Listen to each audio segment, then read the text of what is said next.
এশিয়ার বৃহত্তম গৌড়ে শহীদ ময়দানে আমরা নামাজ পড়ে খুবই আনন্দিত। পশুত্ব কুরবানি দেওয়াটাই হচ্ছে এই ঈদের শিক্ষা।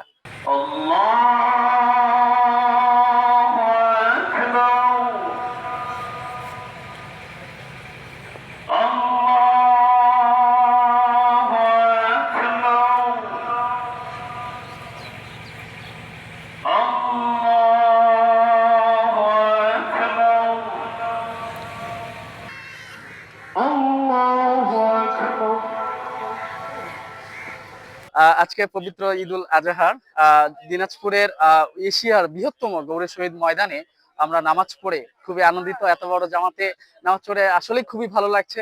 জানি না কার কেমন লাগছে, আমার অত্যন্ত খুবই ভালো লাগছে, যেটা বলে বোঝার মতো না। আর দ্বিতীয়ত হচ্ছে, এইখানে আমরা যেটা লক্ষ্য করলাম সেটা হচ্ছে যে ঈদুল ফিতরের তুলনায় ঈদুল আজহাতে একটু লোক মনে হয় কম হয়, যেটা আমি লক্ষ্য করেছি। আমি দূর থেকে এসেছি, আমি স্থানীয় না।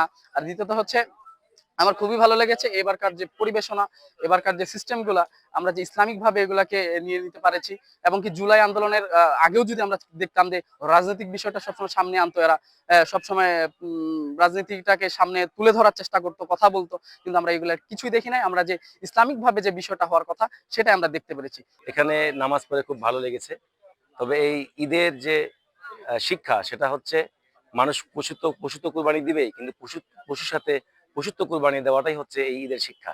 আমরা যারা কুরবানি দিচ্ছি, এই এটার পাশাপাশি আমাদেরকে যে আমাদের মধ্যে যে দুর্নীতি আছে, যে মানে কি বলে অন্যায়গুলো আছে, সেগুলোকে আমাদের পরিহার করতে হবে।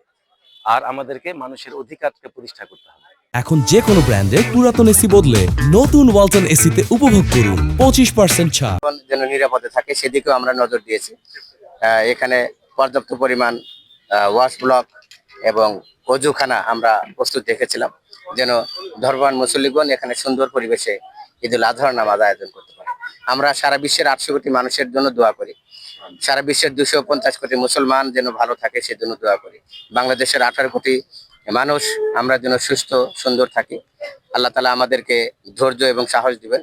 আমরা রাষ্ট্রের বিভিন্ন দায়িত্বে যারা রয়েছি তারা যেন সুন্দরভাবে আমরা কাজ করতে পারি, সেই দোয়া আমরা করেছি। আপনারা অসংখ্য অনেক পরিশ্রম করে আপনারা ঈদের এই জামাতকে সার্থক করার জন্য আপনারা পরিশ্রম করেছেন, সাহায্য সহযোগিতা করেছেন। পৌরসভার যারা পরিচ্ছন্ন কর্মী তারা পরিশ্রম করেছে, জেলা প্রশাসনের সকল কর্মকর্তা কর্মচারী এবং পুলিশ বিভাগের যারা সদস্য রয়েছেন তারা এখানে নির্লসভাবে পরিশ্রম করেছেন, এবং অন্যান্য আইন শৃঙ্খলা রক্ষাকারী বাহিনী তারা এখানে নিবেদিত প্রাণ হয়ে কাজ করেছেন। সকলের প্রতি কৃতজ্ঞতা। সর্বোপরি দিনাজপুর জেলার জনসাধারণ আপনারা অত্যন্ত আইনের প্রতি শ্রদ্ধাশীল, আপনারা অত্যন্ত রুচিসম্মত এবং শিক্ষিত জনবসতি এলাকায় রয়েছে। তারা সার্বিক সহযোগিতা করেছেন, যার ফলে আল্লাহ তাআলার অশেষ রহমতে আমরা সুন্দর পরিবেশে ঈদুল আজহার নামাজ আমরা এখানে সম্পন্ন আদায় করতে আমরা সক্ষম হয়েছি।